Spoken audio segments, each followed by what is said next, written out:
স্বামীর সংসারে যেই মহিলা সব থেকে বেশি অশান্তিতে থাকে, যেই স্ত্রী স্বামীর সংসারে আসার পরে শাশুড়ির ঝামেলার কারণে, শ্বশুরের কথার কারণে, ননদের কথার কারণে অশান্তি ফিল করে, অশান্তিতে থাকে, সংসারটা দেখা যায় আগুনের মতো জ্বলতে থাকে, তারপরেও ওই নারী ধৈর্য ধারণ করে ওই সংসারটাকে আগলে রাখার চেষ্টা করে, সবাইকে গুছিয়ে রাখার চেষ্টা করে।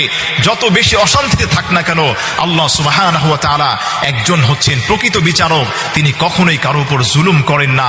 ওই সংসারের মধ্যে যে মহিলা বেশি অশান্তিতে থাকবে তার ঘরে আল্লাহ তাআলা এমন এমন সন্তান দান করেন, যে সন্তানগুলো, যে সন্তানের চেহারাগুলোর দিকে তাকানোর কারণে, এই সন্তানকে এই গর্ভে আসার কারণে তার সংসারে এমন নেককার সন্তান আল্লাহ তাআলা দান করেন, যার কারণে তার পিছনের যত অশান্তি ছিল সব অশান্তি সে ভুলে যায় এবং সংসারটা সুখের হয়ে যায়। এই সন্তানগুলোর কারণে আল্লাহ তাআলা সংসারটাকে বরকতময় করে দেন।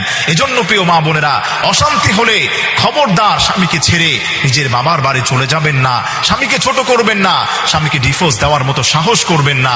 আল্লাহ তাআলা আপনাকে অশান্তি দিয়েছেন, এটা আল্লাহর তরফ থেকে পরীক্ষা। তার কারণ হলো আপনি যে স্বামীর ঘরে এসেছেন, আল্লাহকে সাক্ষী রেখে তার ঘরে আপনি এসেছেন, আল্লাহ তাআলা তো আপনাকে দেখছেন আপনার উপর জুলুম করা হচ্ছে কিনা। এজন্য ধৈর্য ধারণ করবেন, আল্লাহ তাআলা আপনার সঙ্গে আছেন। আল্লাহ তাআলা আমাদের প্রত্যেকের ফ্যামিলিগুলোকে কবুল করেন।